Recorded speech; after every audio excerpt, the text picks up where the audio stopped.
Hello, everybody. Welcome to our World Today, the weekly live discussion, where we talk about the news that we found interesting to talk about this week and that we wanted to kind of analyze with the Unionist perspective. So I'll let Nadia introduce what we have planned for this discussion. Hi, guys. Today we're going to talk about immigration law, what's happening between the US and Mexican border. And we're going to take a deep dive into boundaries versus walls, humanitarian aspects of it compared to leaking our energy. So let's see what comes out of our healing session with that. Then we're going to talk about Ethiopia and their deal with Somaliland for access to the Gulf of Aden. And this is going to change the geopolitical aspects of the Horn of Africa. So let's see what comes out of that. Then we will speak about why France keeps up pressure with the European AI Act that is being passed. And then we will speak about the ice melting in Greenland by like 30 million tons per hour. And then we will speak about the implications of childhood sexual abuse by an ex minister in a secretive Christian sect, I believe. Thank you. Thank you. So let's get straight into it. I would like maybe Said or Isaiah to kind of just explain what the deal is with the US-Mexico border, what Biden is kind of planning to do, um, what are the lessons for us, and what is he intending to do in light of the political campaign, if that's okay with you. Yeah, so basically, in the United States, the policy regarding the U.S.-Mexico border has been a big sticking point, and it's created a lot of people have become anxious to resolve it, some people in the U.S. And so it's become more and more of a talking point politically with the presidential election coming up this year. And yeah, we've heard in the past in these discussions we've had that there's some amount of funding for Ukraine and for Taiwan and even for Israel, surprisingly, that some Republican members of Congress are saying we won't say yes to this aid for other countries if we don't do something to secure our own country's border, And so, that's a common thing to create a compromise bill where there's this side or these people get this kind of concession and then this side gets that kind of concession, but it's turned into this really sticky issue. But anyway, there's a bill that passed the Senate, I believe, that provides a lot of different reforms for immigration, and so it preserves people's ability to request asylum and everything, but it offers some options to quickly deport certain people back to Mexico. Although not all the people who come over the Mexican border are from Mexico. A lot of people are from other Latin American countries, or even from places like Ukraine or Afghanistan, or all kinds of people travel to Mexico just across the border to get into the US that way. So, that's part of it too. But yeah, so anyway, this bill would basically allow for quicker, easier processing of people, and under some certain criteria, people would be able to be deported quickly back to Mexico. And that has been something that some portion of Americans really want to happen because they're like, oh my God, there's such a huge influx of migrants coming in. And there really are. Like in December, the average number of encounters at the border per day was 9,500. And that is a huge number, historically speaking. And so, people have wanted to kind of like quell that. And so that's part of what's going on. And Joe Biden said like his big like political statement or whatever was saying, if this bill gets passed in the House, I'll shut down the border immediately. Like on that very day, like he will shut down the border. And to me, I see that as being very like pragmatic. Like he's appealing to people who are like more in the center, more conservative on the border issue, or who are just concerned about it now, and he's kind of just maybe just making a play there. Maybe it's a good thing to kind of get things organized for a while because it's been such an overwhelming influx. And yeah, so, and being in Denver too, and Isaiah knows too, because he sees lots of migrants at the shelter he works at. We've been seeing all the migrants that border towns in Texas and also Florida can't handle, or maybe you don't want to help or handle or whatever, are being bussed over to these two Democratic controlled cities, including Denver. And so we're seeing like this huge influx of migrants, and Denver public school system they're $17.5 million short in their budget right now because of the huge migrant influx, like it's really impacting some places. So I just wanted to get you guys' thoughts and feelings on that. And what do you feel what are the dynamics here? And yeah, what's going on with it? Yeah, it's Oh, sorry, go ahead, Yuri. go ahead, Isaiah. I was just gonna share like from what I've been seeing is that, well, I want everyone, right, to like be able to have safety, right, and have somewhere that they can go that is safe. But it's like, but we don't have the resources, so there needs to be another solution. Because what I've been seeing is that like there are shelters and schooling in place for the migrants, which is good, but then there's also like US citizens who are not getting shelter and are not, like, their kids aren't getting in school because it's so backed up. So there just really needs to be another better solution, like, because all kids should be getting into school. There shouldn't be a backup, right?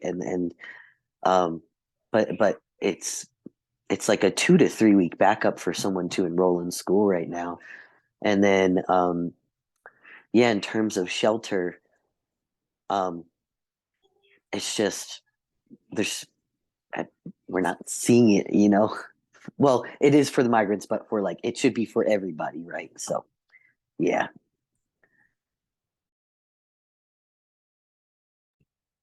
That is kind of I don't know, I would say surprising.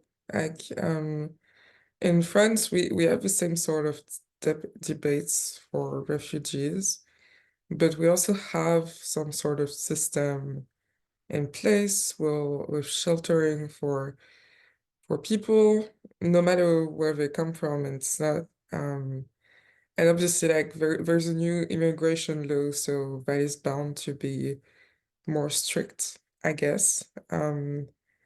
But what it speaks to in the US is really like an imbalance, I would say.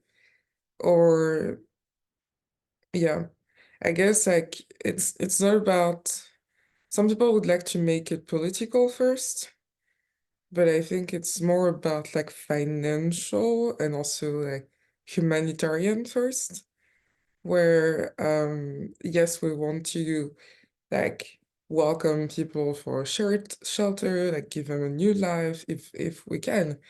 But we also like what is the limit of that? And the limit, it seems right now, is some sort of imbalance where some states have to deal with the immigration laws a little bit more than others, and that is creating some tension.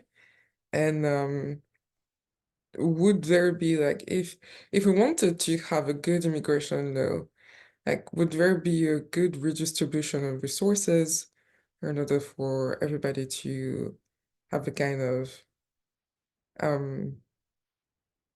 true help and shelter in place for everybody? Because it's good to say like, oh, we don't want immigrants anymore. I do think that they're still going to try to come, as they have for I don't know how many decades. And so I do understand though that there is a tension. I guess like the first people concerned are feeling the tension in their reality about like not having enough resources or the reality changing because of the daily influx of immigration. My thing is that yeah, a good political consensus would be to try to say like, all right, what are we ready to give? And what is our value? What can we give without bleeding? Is there a moment where we should shut the border? But even if that's the case, do we have a good enough system for the different states in order to sustain what is already there? So yeah, I guess it's just like it speaks of a huge like imbalance that people are trying to resolve in any way they know and see fit. But like since they don't agree about, well, they agree about disagreeing, and they don't agree about agreeing on a good system that would like have inputs from Republicans and Democrats. We can see a system where the balance is being restored because we just want to either control and block or give too much. And I think both are energy leaks spiritually. So that's a little bit complicated there, in my opinion. And I can see the stress that it can put on locals. And I don't think that people that grew up in big cities or elites or political parties always see, and I say that because I work in a school very far from the capital and very far from the center of the city. I don't think, and because I've been in political science with people that come from the systems and go back to political sides and are elected as in the government afterwards, I don't think they see the reality and the stress that it puts on the locals and the local economy on a daily basis. So yeah, I think imbalance and energetics would be that seems to come up to my mind, but I'm curious to see like how you guys feel about it as Americans and also from other countries, because we don't have like the same laws and the same point of views, I guess. Yes, I think something that you mentioned that's quite important is like even looking at it through the lens of our local politics from a South African point of view. So there's always a challenge, and sometimes the challenge with South Africa and potential immigration from other African countries is that it often results in much more militant behavior with xenophobic attacks and things like that. And also, you know, the argument on the side of the actual South African population that are technically most affected from the perspective of a limitation of resources. So if aid is shared or spread as far and wide as these challenges require it to be spread, it they perceive it to take away from them, which is then the reason why they start to attack these foreigners, or they believe that the foreigners take their jobs because they will work under different conditions. So and also because they aren't necessarily citizens of the country, they can't necessarily have the backup or the backing of the laws, the labor laws of the country, because they're technically not always legal in the country, but who are prepared to work for lower wages, are prepared to work for longer hours, and that kind of stuff. So there's a lot of nuances in balancing it from the perspective of, are we creating sufficient opportunities for our own population, but then also how long is the piece of string of aid? So how much can you give without actually taking from yourself? And I think this is where the challenge is. It feels like there's a lot of giving, but in giving there's a lot of resentment around being taken from, or taking from yourself in order to give. So the balancing act makes it very difficult, and I believe it's fueled by still the relationship with lack and the relationship with struggle, the belief that there's not enough for everybody, and so there have to be sacrifices. And I think it's something that we tend to grow up with. We tend to grow up with believing that we need to sacrifice things for our good. So in order to have your good, you need to give up certain things, which does bring about a level of resentment. And, I think that, and that's potentially for me, the healing is that giving should not also be be underpinned by the upset of being taken from.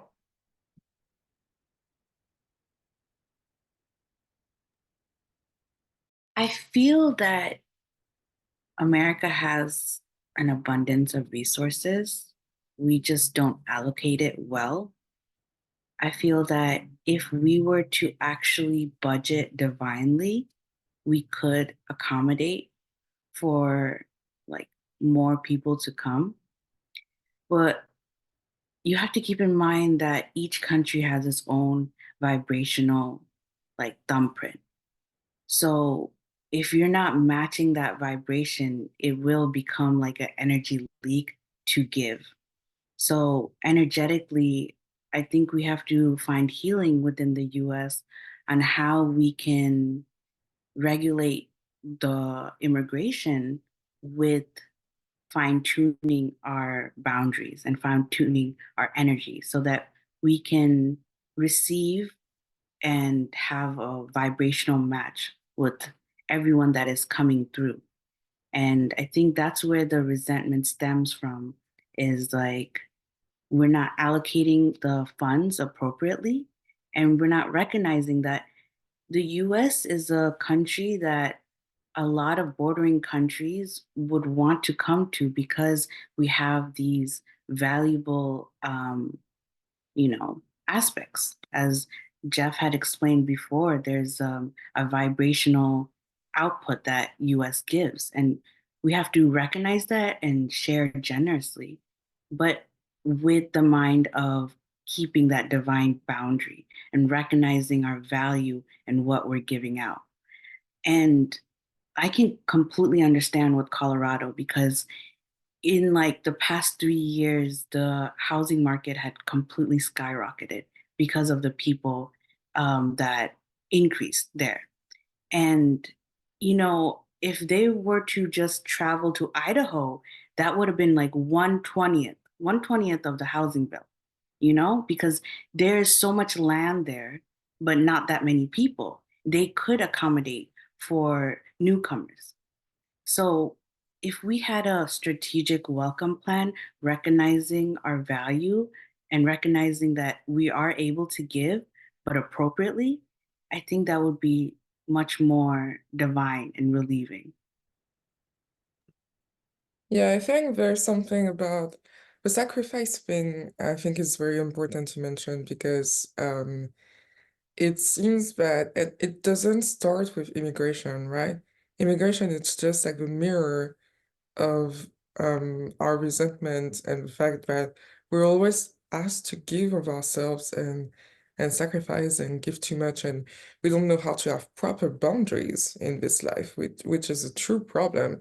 And as concerning as it can be to have immigration that you can't really regulate, that is a lesson and a mirror for everybody. And I think piggybacking on what you guys said, there is really an unwillingness to look at the whole picture and to go to the core of it and heal it or make a complete solution that would feel good for everybody. Like welcoming people, okay, but how? At what cost? Like what do you give them? People are not dumb. Like why do they stay more in Colorado? What is the thing? Like why don't they come to Idaho? Where where are our resources going? And if you shut the border, okay, but at the same time, like we do know that there is something good with the US and that there is this vibrational output that Nadia was talking about. So do you take the responsibility to teach people how to create that for themselves? Like you can't do a law and then just stop there and not finish it. And I think there is an unwillingness to finish. There's this thing of like, oh, they're here to take our resources. Okay, but what are you doing with the wages? Like, who is taking the jobs? Like, are you taking the responsibility to employ all of your citizens, or are you looking for people that are way cheaper? Or what is the problem there? You need to resolve this before saying that people are taking your jobs, because we know that's not the case. It's usually like a marketplace where people can't afford to go there for a very small salary and super long hours. And like again, like you need to repeat it until everything resolves. Like there needs to be a very honest look at society and not be hypocritical in the fact that, hey, yes, there is something good with the US. We're not taking all the resources. There is something where the resources are either bleeding or being given freely. So again, it seems like the energetic, it comes from the source. So there is like a responsibility taking. And I think with power, there comes responsibility. So the responsibility taking is to uphold their boundaries and not blame everybody else but you for an immigration that you can't regulate and then be angry and so angry that you do something that is damaging for everybody. Or you help people learn how to sustain themselves, either by boundary or by teaching or both. I don't know, but there needs to be something that happens. And I think, that's a frustration. Like I can understand someone is coming to your house always freely, legally, without asking your permission, or at some point you're going to get angry. Even if you're generous, like, don't you want your privacy? Don't you want your energy? It's the same thing with a country. But like, are you ensuring that your gates are really well secured? Are you ensuring that there is a boundary, or are you like saying like, oh, I guess the secondary benefits is that they do the garden for me, but then I get mad because they still entered, you know? There's a little bit of that energy, and I think that's why it's so ridiculous that people are still talking about the same things through the same political spectrum, where there needs to be a bigger discussion there. And yeah, that's just my feeling on it. But then again, like this discussion are always going to come back in the most ridiculous ways when we approach an election. So yeah, I guess that's just the game, the game of the system at that moment. And yeah, but we gotta heal through that. It's not possible anymore. It's clear that it's stressful for a lot of people. And we want to do good by humanity, but there is some truth in all sides. Like, we welcome people, yes, because we love them, but if it's at the, if it costs us our peace and joy and resources, like I don't know, but there's definitely something to look at there.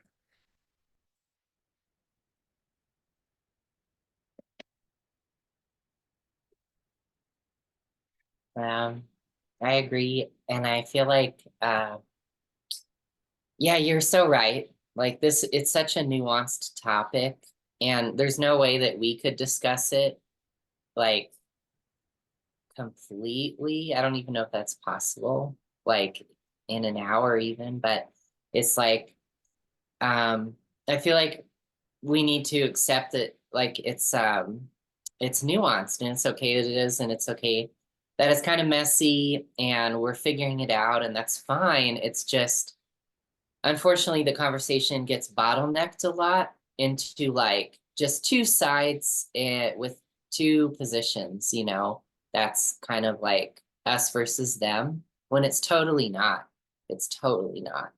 So yeah, but I think, but Joe Biden, obviously, like he's trying to be like, oh, I'm gonna make some compromises or whatever. I don't even know if it counts as a compromise, but yeah. So it just depends on like their electoral games and stuff and what they're trying to do, or maybe even what they think is right. I don't know how much that factors in, but in this stage, like there has to be some sort of compromise because it's so like oppositional right now, like that conversation. So yeah, I don't know. And we'll see what happens. But like the status quo is like really hard to maintain and stuff. And like, yeah, it's like challenging. And people are trying to work it out. Like for example, in Denver, they had this idea of just being like asking people like, is there anywhere else in the US where you have family or where you feel like you would have opportunity? I don't know the details really. And they say, we'll send you over there, like to Chicago and New York, were two of the big ones. And then the governments or the city governments of Chicago and New York, we're saying to the Denver city government, no, don't do that. Like, you cannot send anyone over. We do not want that. We're already overwhelmed. Go away. And it's just like, oh my goodness, like that is a tough issue. But that is the fact that that's been the political strategy from some of the border states, has been to send masses of migrants over, whether they had a job or family in that city or not, to places like DC, New York, Chicago, Denver. So the people who want migrants can go and deal with them.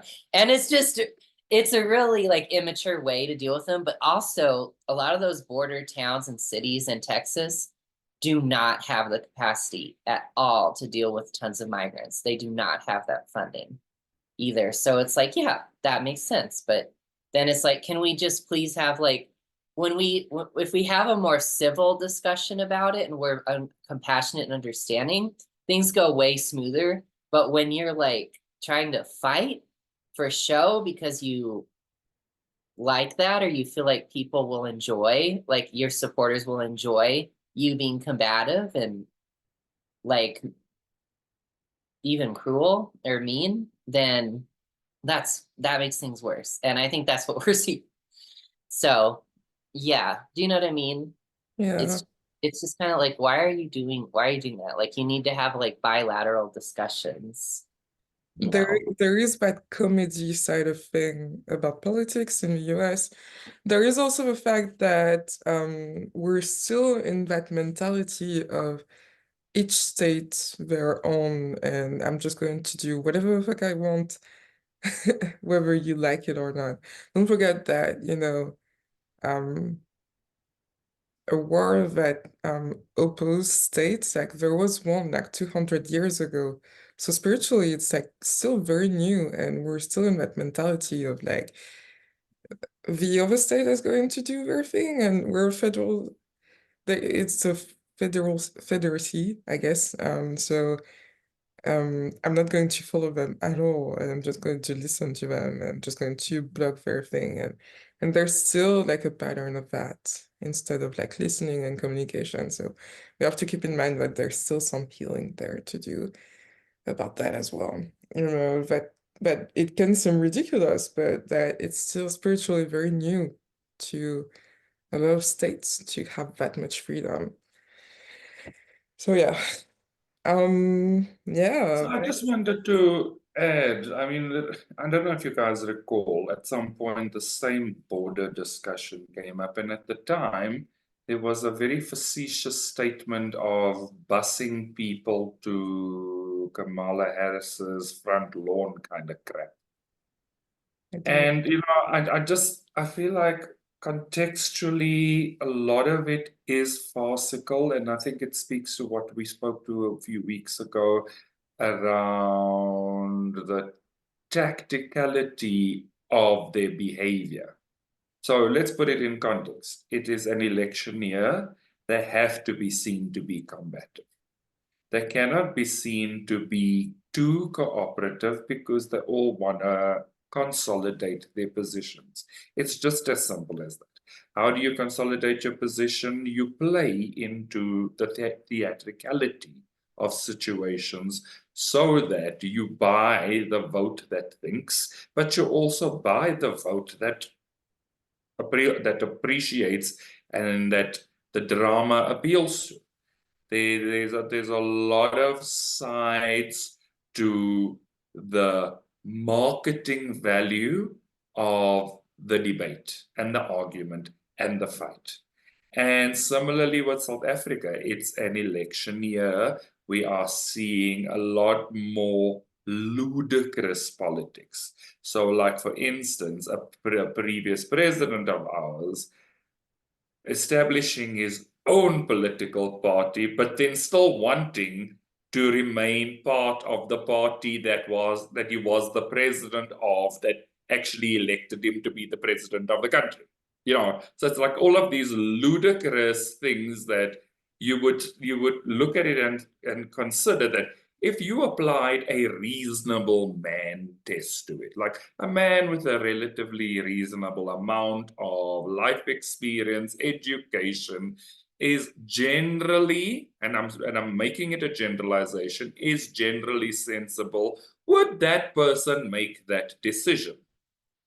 And ask yourself the question, does it seem logical? And often it doesn't seem logical, but it doesn't also seem illogical.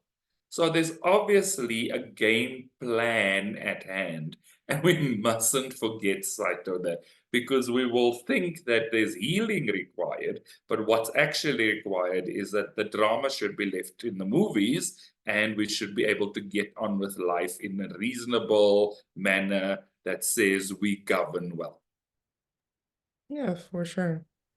I want, if you're okay with it, to transition and ask questions about a country that is on the opposite spectrum of theatrics, it would seem, and it's Ethiopia.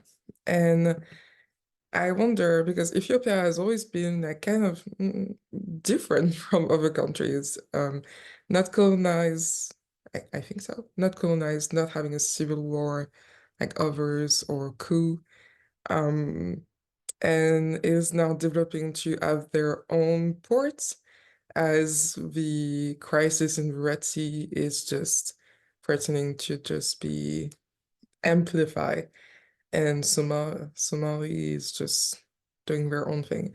So, do you mind talking a little bit about that, Granville, please? So from the article, Ethiopia has entered into a deal to have access to a port on the Red Sea, so in the Gulf of Aden, which is basically the opposite side of the Suez Canal. So literally, Gulf of Aden and Suez Canal would form the conduits into the trade for the Red Sea. So it's interesting that a nation that we have always seen in history as almost at the mercy of other people, because there's always some type of aid having been asked for Somalia and Somaliland, for not Somalia and Somaliland, for well, Somalia and Somaliland as well, but also Ethiopia. Ethiopia's always been seen to be at the mercy of humanitarian aid, and now they're more at the forefront of assisting to build up trade in the Horn of Africa. So they're almost seen as an innovator in this space. And it's quite interesting that that swing has come about almost while everybody else has been playing another game. These guys seem to have started to advance themselves, become more progressive, and literally take advantage of a situation that you might not have thought they would take advantage of. So the sport access gives them, because it's the only land, it's the largest landlocked country on the southern, let me not lie, southwestern tip of Africa, so the Horn of Africa. So there's a greater desire to consolidate their position from a trade point of view. That will change the geopolitics of the West Indian Ocean, because of the fact that a lot more energy exports are happening in that place, in that area. So there's a greater desire by many countries to have port access, to have military access to secure their own trade. And so countries like the US, the UK, Australia, Russia have all started establishing greater military presences on the Red Sea. And so to give Ethiopia access as well just consolidates their position in terms of Somaliland, whose border would be on the Red Sea, to allow that port access. So they're not buying a port, they're literally gone into a significant trade deal to have access to that port, which will significantly boost their economy, because they will benefit from any tariffs going through the Red Sea, from any desire from any other countries to use their access route to the Gulf of Aden. So it's a strategic play to consolidate their economy. It's very interesting that it's happening while there's countries around them that are either in the grips of civil war or recovering from civil war, or keeping a very close eye on the rebel behavior from the Houthis in Yemen. So it's a smart move to consolidate your position. It's almost underhanded to consolidate your position under these circumstances, but it's smart to do it when nobody's really paying attention because they're busy protecting themselves. I would say, like, is it underhanded, or does it speak to the fact that there is value in this region, and there is value to take, and other countries are not rising to the opportunity? Because we talked about the crisis, Yemen and the Houthi, and the fact that they're attacking in the Red Sea, and we had that for 10 years before that with Somali. And it feels like these countries had such an advantage in the seas of the region, but they were not taking it. So Ethiopia is entering a deal where they don't have to build a port. They're just given it, and they can make trade because the world needs it. For me, they're responding to a spiritual call, and that can seem underhanded logically, but it's very smart, and also very like Ethiopia is saying yes to their destiny, and that was very good. There is something very good about that. Very pure, very like following their divine call, doing their own thing. Yeah, I think I like this energy. So, but we must also just pay attention to the fact that Somaliland there's always been a battle between Somaliland and Somalia to recognize the sovereignty of Somaliland, and Ethiopia entering into a deal with them almost starts to legitimize it a little bit more within that conflict. So, it's like it's a little bit of a two-edged sword. So they are responding to a call, but they're also responding to a call for me, under a little bit of dubious circumstances, because at the end of the day, they will realize benefit out of this move. It might not be immediate, but they realize benefit out of a deal that hasn't quite settled in terms of previous conflicts. Okay. I know I was really feeling what you were saying, Irene, though, about like how it feels good that they are like, I don't know, they're taking advantage of this, I guess. But then I agree with what you're saying too, Granville, because they're wading into such a pretty thorny situation, because the Somaliland government, maybe we can say government in quotes, approved it, but Somalia, the southern portion of what we know as Somalia, didn't approve it. So it does risk some amount of like hostility from them. But then again, it's like what you were saying, Noreen. It's like, well, what's needed there? Like if Ethiopia, that's the question. Like if Ethiopia didn't do this, would the needs be fulfilled there? Would Somaliland have the capability to do it? Or would Somalia have the willingness to do it? So that is interesting, and I don't really know. I honestly don't know. And I know Somaliland too. There's a United Arab Emirates military base in Somaliland too, and they did the same kind of thing.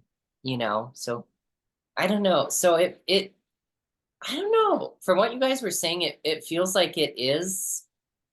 I don't know. It feels like it is a good move in terms of like fulfilling a divine like call. Like there's value to be given here. There's like, I guess you would call it people asking to be loved there in terms of like having a good, nice functioning port. But at the same time, it's kind of like this like really uncomfortable situation. But like, I guess when you follow a divine call, like the situation isn't always comfortable, So, but I don't know. What do you guys? Yeah, it's a weird situation for sure. Nadia. Yeah. Could you imagine that if like, I don't know. If like someone came to any other country and was like, oh, we can't really, because we don't have the same cultures and we don't know what's happened there. I think there was a lot of like laying down low after all the bleeding of resources into piracy that Somalia experienced from the beginning of the 21st century. It seems to be very calm up to the point where I'm wondering if they're not like just a little bit weakened, and because they haven't really responded to anything in a very big way for years now. So are the United Arab Emirates and Ethiopia playing into that game of, okay, they don't have anything to respond, so we're just going to do our thing, and so Somaliland has just done its own thing for years, and it's time to do it with them too, or something like that. And that could be very smart, because if Somalia, that's smart, it's a weird play. It's still weird, right? But if Somalia is too weakened to respond or say anything, and the Houthi of Yemen are just attacking people that are supporting Israel, even if Ethiopia, this is weird because Ethiopia has some Hebrews there, but they haven't talked about it, and they're not on the side of Israel, seemingly on the global scale of the conflict. Well, they don't risk being attacked by anybody. So, and the boats from Somaliland either. So, it's so weird. Yes, it is weird, but isn't that a way that this region has found to resolve their sea problem? I don't know. I don't think it will resolve them, but at least it makes for some kind of connection with the world that avoids going around Africa as if we were before the 18th century. So, yeah, I don't know. Granville, I wanted to clarify, when you say they benefit, are you saying Somaliland and Ethiopia will benefit from the tariffs or just Ethiopia? No, well, I mean, it's Somaliland, so to trade through their land will attract some type of economic benefit from Ethiopia. So Ethiopia benefits because they don't have to depend on other people's ports. They have access to a port through this relationship, which makes it cheaper to export their goods, but it also gives them an opportunity to allow their trade route to be used by other landlocked countries of Africa. Okay. So that feels really good. I feel like Somaliland has like healed some sort of sovereignty within them to allow this to happen. And it's coming into like a recognition of who they want to stand as. Yeah, so definitely, I agree with you that there's a healing of sovereignty for sure. And also, Yoreen, you pointed out something that was quite interesting, is that Somalia, having been weakened through all their previous conflictual activities, it almost feels like the karmic scales have rebalanced themselves in a sense. And yes, the fact of the matter is we need to remember that there's always going to be these laws of karma that will require a level of rebalancing. And Ethiopia starting to come to the forefront after such a long period of them almost looking as if they were just a limping country, also says to you that they have done some healing, that they are standing in their power in a very different way, that they can actually lead some trade innovation in the Horn of Africa.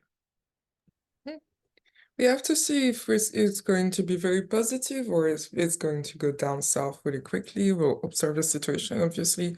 But I think about karmic imbalance, that was what the article was presenting. I thought that it was pretty well written in the sense that it was like, hey, Ethiopia is advancing while all the neighbors are into conflicts and coup and crisis. And it's like, yes, like while there are karmic lessons for other people, like Ethiopia, who has always been like more peaceful, can benefit from an advantage. It feels like their choice is being rewarded. And it took a long time, but there's really like a good lesson about your choice being rewarded at some point. So we'll have to see if that is really rewarded or if it's going to turn into a conflict. Hopefully not. But I think there is like we're all expressing that feeling of like just, you know, taking your place in power. There's something there. You know what I mean? Yeah. So, should we turn into artificial intelligence in Europe and the conflicts that it's highlighting there? Yeah, so it has been like more than half a year that the government of Europe, like a European Union government, has been in discussion. Usually they make the laws on anything that is like cybersecurity, agriculture, food system boundaries, and health, things like that. And part of health, I mean, not all of it. And I think it was very expected that they would have some sort of council and bill passed on the rise of AI, sorry. And there's something about it, like the article talks about, the article is not very long. It's an article from Le Monde, and it's a French media. And I think it was sad because they only presented the drama of everything. Like, hey, we're passing a bill and France is blocking it because, and they're not explaining why, what is in this bill, and I would have liked to have more information, but I couldn't find it. Problem is that obviously European Union is very, very, very, very strict on some boundaries. They're the ones that made the internet review their use of cookies with RGPD bill, things like that. They're the one that didn't allow threads for more than 7 months to be in Europe because it wouldn't respect privacy laws and bills passed in the past by the European Union. So it wasn't a surprise when they started talking about AI, but they wanted to limit AI. The problem is that when you start to limit part of AI, you start to limit all of AI, and I feel like part of the bill was done on the fear that AI would just take over and disrespect the privacy and integrity and intellectual property of on some people's work. And while that is very good to protect us from that, France is blocking this deal and is hesitating, not saying no, but hesitating.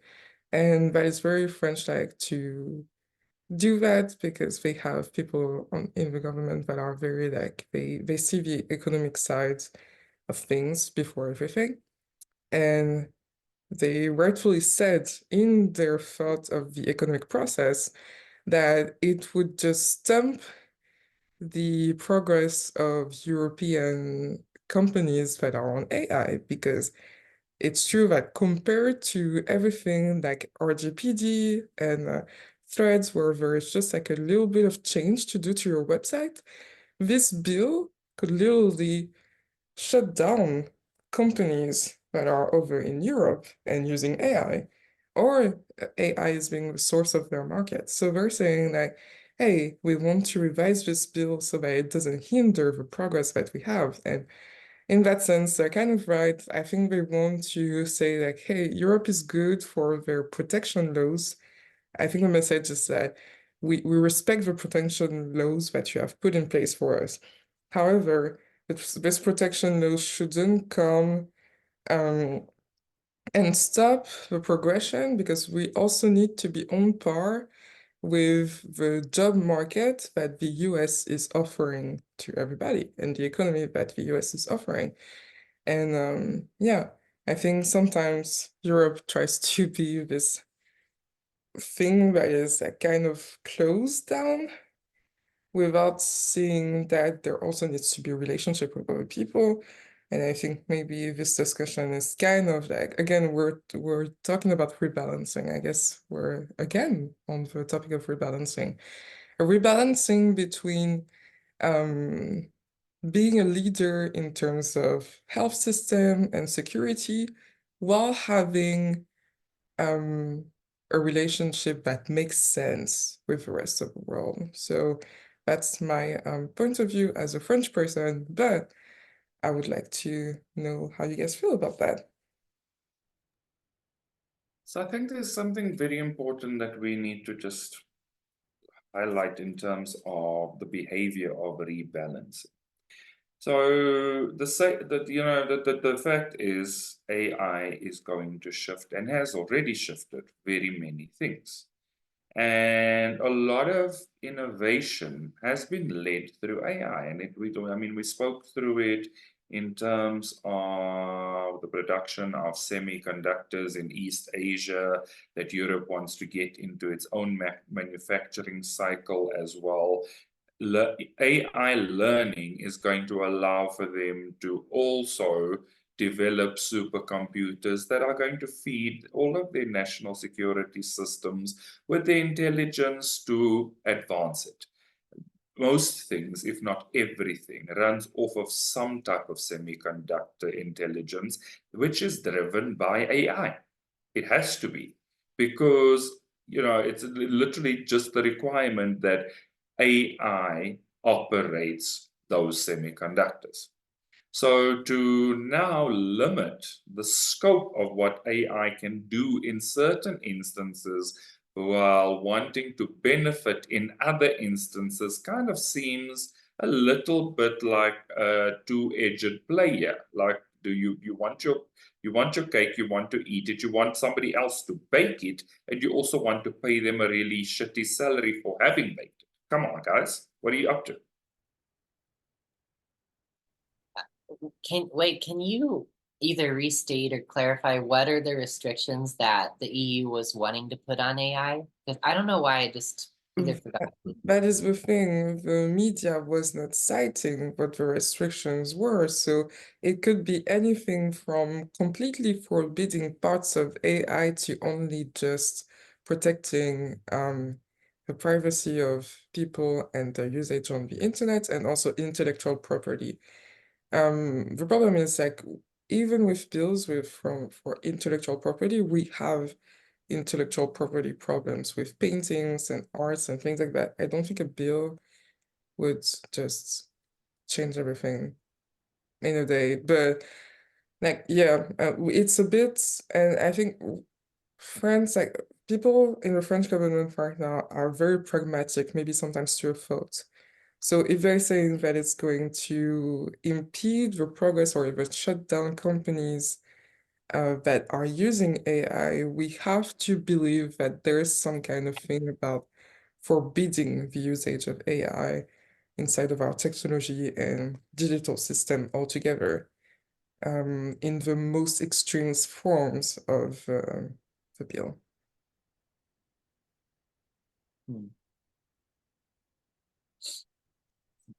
I don't know why, but I feel it's very controlling because, if you had access to AI, you could be that creative person that creates something that like no one else thought of. But if we were to restrict it in any way, it would only be like able to be used in certain government sectors or people that have that allowance. So it like limits that access of creativity. I think this bill, because this discussion started after ChatGPT was launched for not even 6 months, 7 months, or something like that. And right now it's been like, what, 14 months, 15 months since the launch of ChatGPT. It's very young. So I don't even think that some people were understanding of the full scope of AI before having this discussion, which leads to think that it's a discussion that was led by fear first and not logic first, which can be a parallel with the discussion that Congress had with TikTok CEO. And so we just have to de-dramatize the situation and say, hey, and I think that's what France is saying, and thank God for veto in this type of bills. It impedes the balance for swinging to full control. Like, you cannot fully control something that's on the internet or people's ability to create stuff. I don't know, but there's something with that, like a fear from government systems that people are just going to be in danger by using some sort of, I don't know, whatever. But we'll talk about that more.